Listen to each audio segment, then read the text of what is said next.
সরকারি নির্দেশনাটা যখন civil surgeon মহোদয় একটা চিঠি পাঠান যে হচ্ছে যে এই ক্লিনিকটা বন্ধ থাকে, সেটা হচ্ছে আপনার সরকারি নির্দেশনা হিসেবে গণ্য হবে। তাহলে সরকারি নির্দেশনা হিসেবে জারি করার পরে সেই নির্দেশনাটা যদি আপনারা অমান্য করেন, সেটা হচ্ছে দণ্ডবিধি 1860 188 ধারা মোতাবেক এটা দণ্ডনীয় অপরাধ। এই অপরাধের কারণে 6 মাস পর্যন্ত কারাদণ্ড হতে পারে। আমি শুধুমাত্র আইনটা বাস্তবায়ন করতে আসি। এখন আপনি যে প্রশ্নটা করেছিলেন যে হচ্ছে যে আমি আবেদন করলাম কেন বছরের পর বছর পেন্ডিং আছে, সেটা হচ্ছে যে আমি যদি আবেদনে যদি উত্তর দিই, আমি যদি যেই জিনিস আমার কাছে নেই আমি যদি আবেদনে ইয়েস দিয়ে রাখি, তাহলে এটাও তো একটা অন্যায়। ধরেন আমি যখন বিসিএস পরীক্ষা দিয়েছি তখন আমার কাছে তো জানতে চেয়েছি আমি কি এসএসসি পাস করেছি, আমি এইচএসসি পাস করেছি, আমার একটা ইউনিভার্সিটির অনার্সের সার্টিফিকেট আছে। এখন আমি যদি হচ্ছে ক্লাস 5 পাস হয়ে আমি যদি হচ্ছে চিহ্ন দিই যে হ্যাঁ আমার এসএসসির সার্টিফিকেট আছে, এইচএসসির সার্টিফিকেট আছে, আমার অনার্সের সার্টিফিকেট আছে, তাহলে সেটাও তো একটা ভুল তথ্য দেওয়া অন্যায়, তাই না?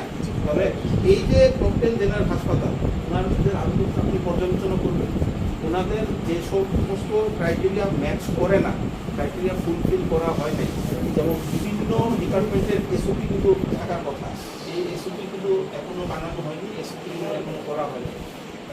তো সেগুলো না করে ওনারা অ্যাপ্লিকেশনে টিক চিহ্ন দিয়ে রেখেছেন ইয়েস ইয়েস, যে ওনাদের সব কিছু করা আছে।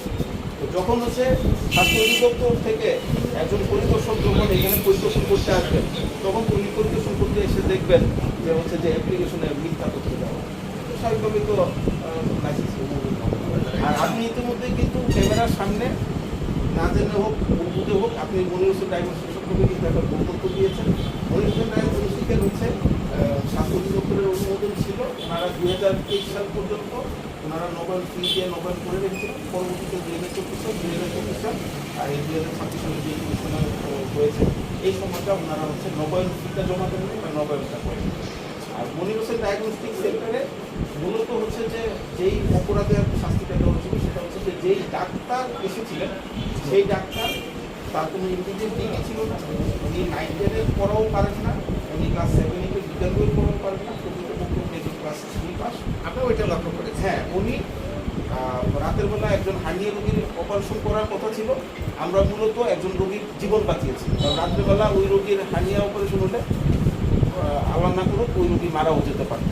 ঠিক আছে, আমাদের মানে আমি এক্সিকিউটিভ ম্যাজিস্ট্রেট হিসেবে আমার মূল উদ্দেশ্য হচ্ছে বা মূল দায়িত্ব হচ্ছে আইনের বাস্তবায়নের মাধ্যমে শৃঙ্খলা রক্ষা, মানুষের জীবনে শান্তি নিয়ে আসা এবং দুর্ঘটনা প্রতিরোধ করা, এটা হচ্ছে আমার মূল উদ্দেশ্য।